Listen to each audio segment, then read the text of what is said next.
Hello, this is Unit 6, or Lesson 6, in the unit on quadratic functions. This is the modeling lesson, and I really like this because it really brings it to real-world use of a quadratic function, even though we've seen several with bridges and arches, which I just love these kind of problems. Kids always ask me, when can we ever see this or use this? And these are great examples. And again, remember, we go to the gym and do stair steppers, not because we're going to go out in real life and use that exact motion. We do that to get our heart in shape. And a lot of math, we do puzzles and things to increase the neurons and the brain function so that you're good problem solvers on the job wherever you go. Students that are good in math really do have a tendency to do well in problem solving, particularly kids like what I see with you guys in class, where you're intrigued and you really puzzle it through. So be intrigued with this a little bit, enjoy it.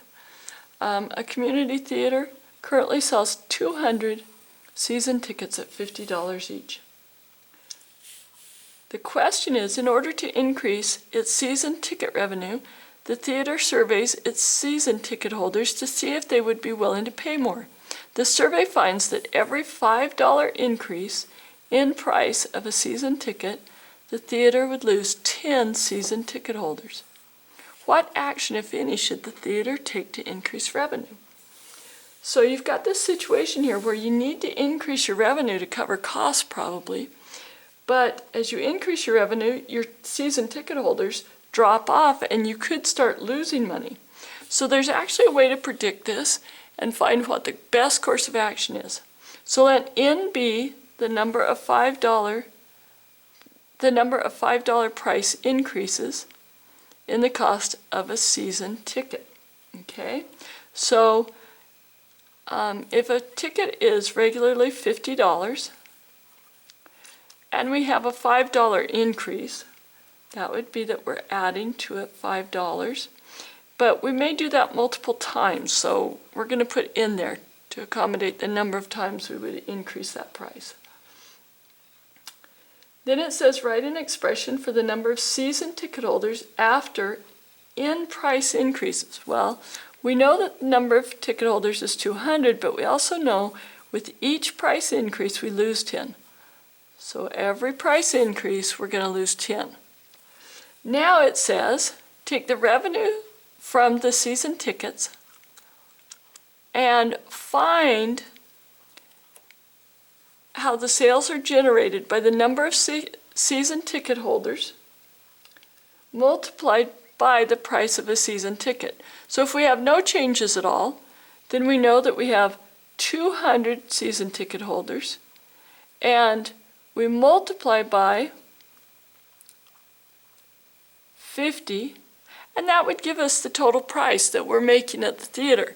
If you do that, you find that we're making $10,000, which may seem like a lot to you until you start to realize you've got to pay all the people, the lights, the films, all of those.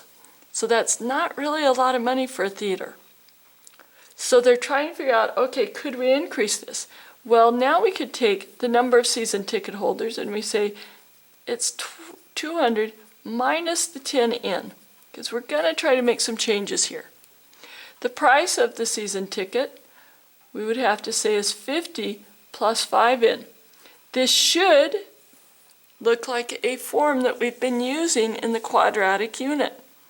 If you're saying, yes, that's the intercept form, you're exactly right. As a check on your function rule, find the value of R0. Tell what this number represents and whether it agrees with what the problem states.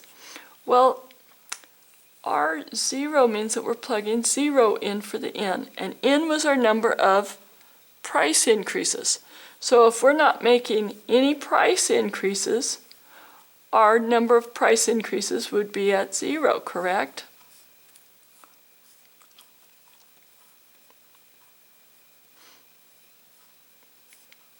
So 10 times 0 is 0, 5 times 0 is 0, 200 times 50 would be $10,000, and the Does it say that? A community theater is willing to pay more every... It doesn't tell us how much it is making, but we did figure it out. We did figure it out. So it is 200 season tickets at $50 each, and we did figure out it was $10,000. So now it says, what units are associated with the expressions that you wrote in 1A and 1B? Okay, so you need to go back up and look at this. This is the number of ticket changes. So it's the dollar amount per ticket. And this is the number of ticket changes. And so if we're thinking about that, we're multiplying, this is kind of cool, we're multiplying 50 plus 5n, which is dollars per number of tickets. I'm just looking at the units mostly. And now we're multiplying that by the 200 minus 10n, which there were no dollars involved there. That's just flat out the number of tickets. And so we do end up with tickets canceling, and we're able to get $1 revenue off of that. Okay, that actually answers, this actually answers 1B. 1A is simply looking at the units, which you can back up and listen to what I said there. Okay. Number 2, determine the domain of the revenue function. Because N is the number of $5 ticket or price increases in the cost of a season ticket, you might think that the domain of the revenue function, Rn, is the set of whole numbers. However, given that increases in price result in losses of customers, what eventually happens to the number of ticket holders as N increases? Well, if we think about it, it could become negative just because we haven't put a limitation on it. So if we kept increasing our N, we could end up with a negative number of ticket holders because we have 200. Let's write it down here. It says, what constraints do we need? We're going to have to figure this out. But we have 200 ticket holders, and we're subtracting 10 every price increase. We want to keep that above 0 because we can't really have a negative number of ticket holders. So as you go ahead and solve this, draw your line down, subtract 200 from each side. We would have a negative 10n is less than, is greater than or equal to negative 200. Now as we divide by a negative number, we do flip that sign, so it becomes n is less than or equal to 20. So we have to have a limitation. The greatest number of price increases we could have is 20, or else we could end up with just a theoretical thing happening that can't happen in the real world because we can't have a negative number of ticket holders. State a reasonable domain for the revenue function. So reasonable domain would be that x is less than or equal to 20 and greater than or equal to 0. When the value of n reaches its upper bound, what will happen to the value of Rn? Well, we know if we're dropping off that many customers, then the value of the Rn, which was 200, will come closer and closer to 0, because the number of people that say that they'll drop their season pass increases with every price increase. So if we plug these in to a calculator, then you would get Rn is equal to 200 minus 10n, 50 plus 5n. You can do this real quickly. So for 0, we've already done that on the other page. We'll plug in 1. So that's 200 minus 10 times 1 That would be 190. 190 times 50 plus 5 times 1 is 5, so 55. And you would come out with 10,450. Okay? You can go ahead and plug in each of these values, pause the video, and plug in the values into a calculator and get your answers. When you're done pausing the video, here are the answers that I got. For 2, it's 10,800. For 3, it's 11,050. For 4, it's 11,200. For 5, it's 11,250.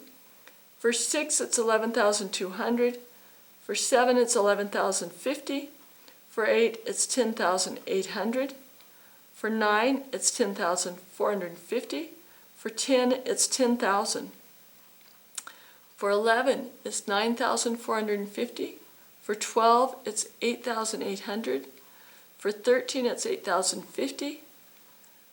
14, 7,020 or 7,200. 15, 6,250. 16, 5,200. 17, 4,050. 18, 2,000. 19, 1,450. And 20 is 0.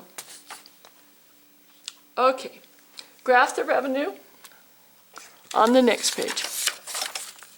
So graph the revenue function. Be sure to label the axis with the quantities they represent and indicate the axis scales by showing the numbers for some of the grid lines.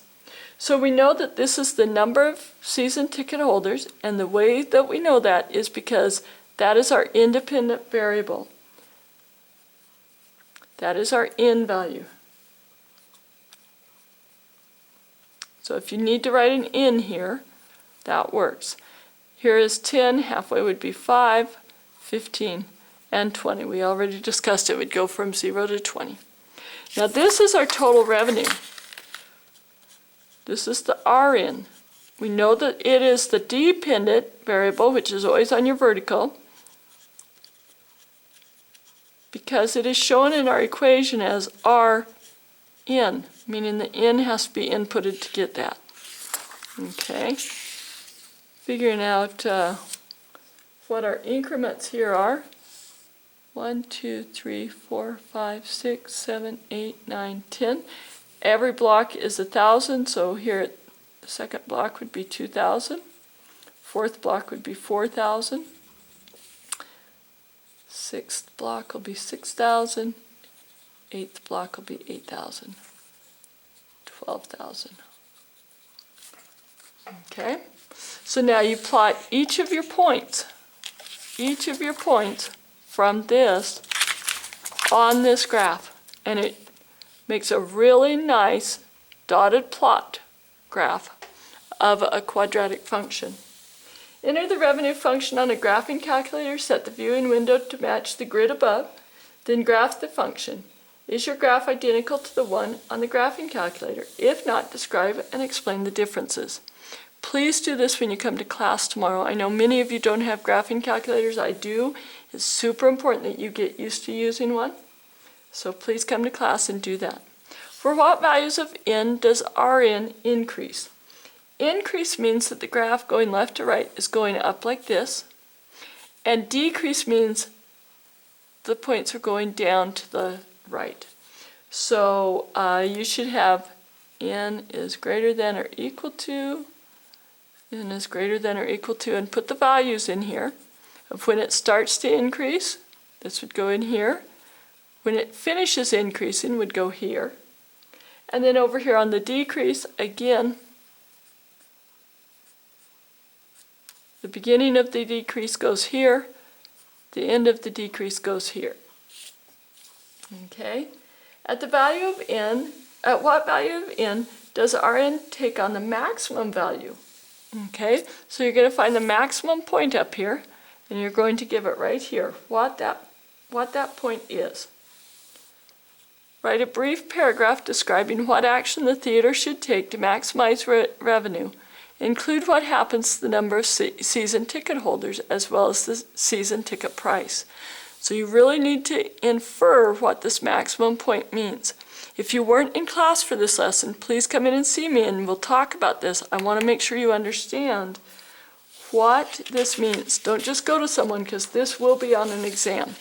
I will have this kind of a problem to have you solve. Okay.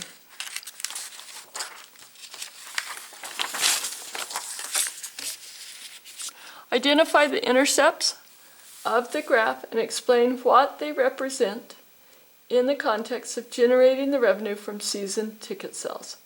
Okay, so the intercepts are 0, 10,000, and 20, 0. Remember, this is our revenue. Goes from 10,000 to 0. And this is our number of price increment changes. Okay, so explain it using sentences. And then when you come into class, we will definitely be doing some of these extended workings on this problem and looking at another graph from it. Okay, so that's what we are doing. If you missed being in class to discuss some of this beforehand, then make sure that you swing by if you're having difficulty, or talk to another student, maybe FaceTime them. Thank you very much.